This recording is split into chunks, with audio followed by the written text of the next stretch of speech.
havia um mosteiro onde um jovem noviço havia se candidatado ao caminho da iluminação.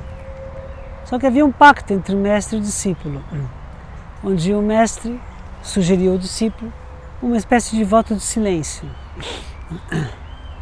E o acordo era o seguinte: ele tinha que ficar em silêncio durante 1 ano.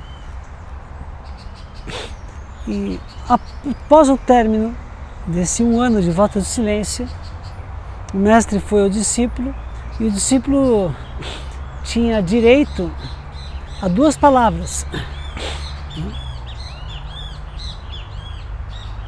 O discípulo, olhando para o mestre, disse assim: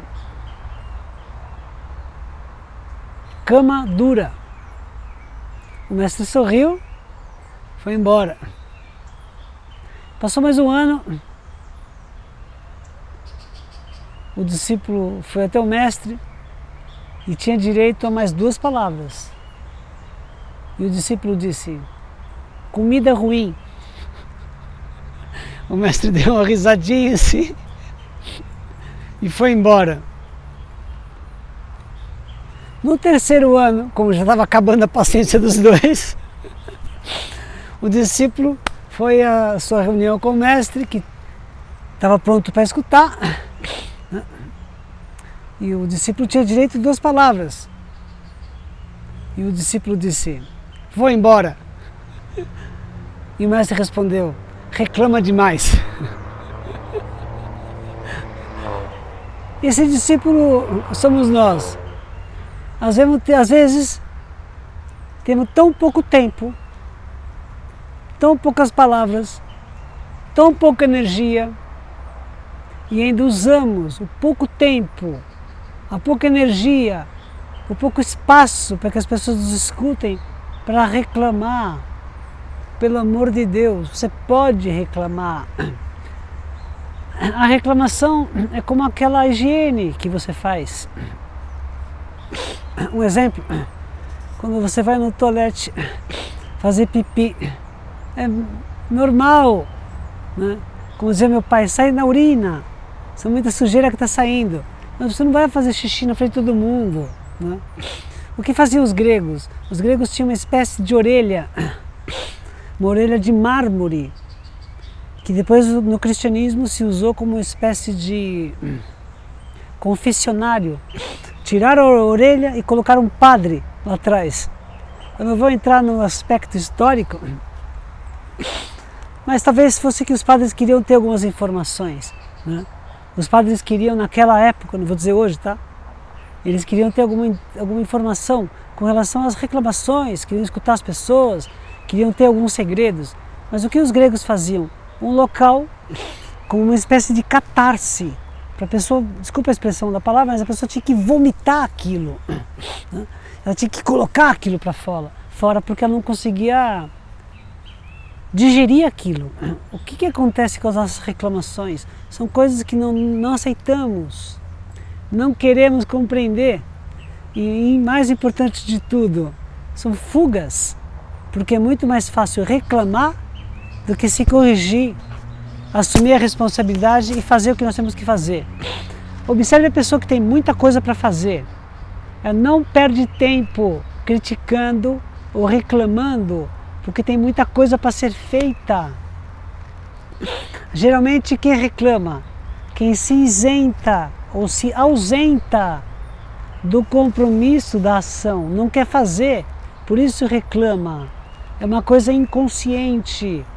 Talvez seja uma das coisas mais feias, mais tristes, mais sabotadoras, mais horrorosas que tem dentro do ser humano. Eu também não vou aqui desfiar essa ladainha toda achando que você reclama e eu reclamo de você. Porque a palavra reclamar vem de clamar, de chamar. Então quando eu clamo, eu estou falando novamente sobre aquela pessoa, sobre aquele problema. Um exemplo, eu falo do Zé. Puta, o Zé não presta, o Zé isso, o Zé aquilo, o Zé... Cara, estou trazendo o Zé para cá, não só o Zé. Estou usando toda a energia, todo o problema. Tá bom que o Zé tenha os seus motivos, que você mereça o Zé, que isso não seja agradável, ou que isso não foi justo, leal com você, e etc e tal. Mas vai resolver alguma coisa? Reclamar? Né? Mesmo que você não entenda, mesmo que você não aceite, mesmo que você não goste, coloque o problema um pouco de lado, né? E volte o seu tempo e a sua energia para aquilo que pode ser feito agora. Um exemplo, está calor, todo mundo está vendo que está calor, estamos suando demais, né?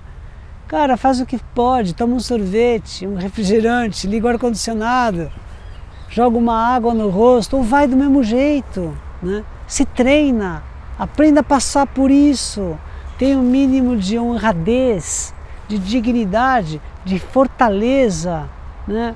Eu não gosto dessa palavra, mas os antigos diziam assim, maricones, né? Ei, marica, o cara é muito bunda mole, né? É muito fraco. E tá certo, tem pessoas que são doentes hepaticamente, ou tem uma doença, uma fraqueza no fígado, né? Então é um problema hepático. Essa pessoa não pode sobrecarregar. E tem pessoas que são doentes também, ou frágeis psicologicamente. Entenda isso. E se você ou eu somos uma dessas pessoas, também temos que aceitar, né?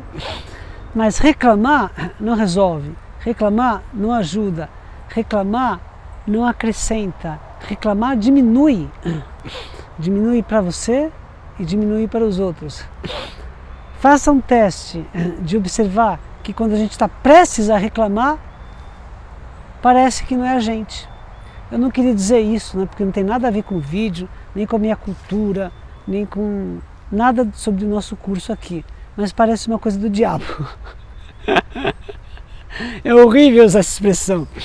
Os espíritas dão uma ideia, não sei se você é espírita, eu tenho muitos membros da minha família que são espírita, eles dizem que são uma espécie de elemental, são formas mentais, são cascas astrais, eles dão muitos nomes, como se a pessoa tivesse incorporada, ou seja, não é ela. Vou dar um exemplo gritante e brutal.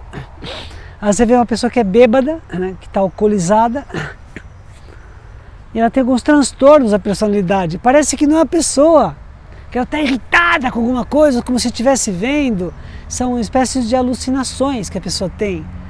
Eu não queria ser exagerado, mas ao meu ver, quando uma pessoa começa a reclamar, é uma espécie de paranoia, de alucinação, porque é um sinal de que a pessoa está pouco consciente, porque quem está consciente não reclama, quem está consciente vê, assimila, absorve, integra, age, né?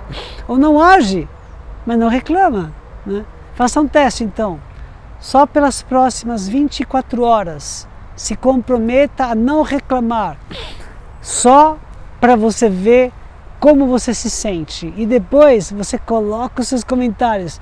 E esse é o meu desafio, não reclamar, só por um dia, só para você ver como você se sente, depois você me conta.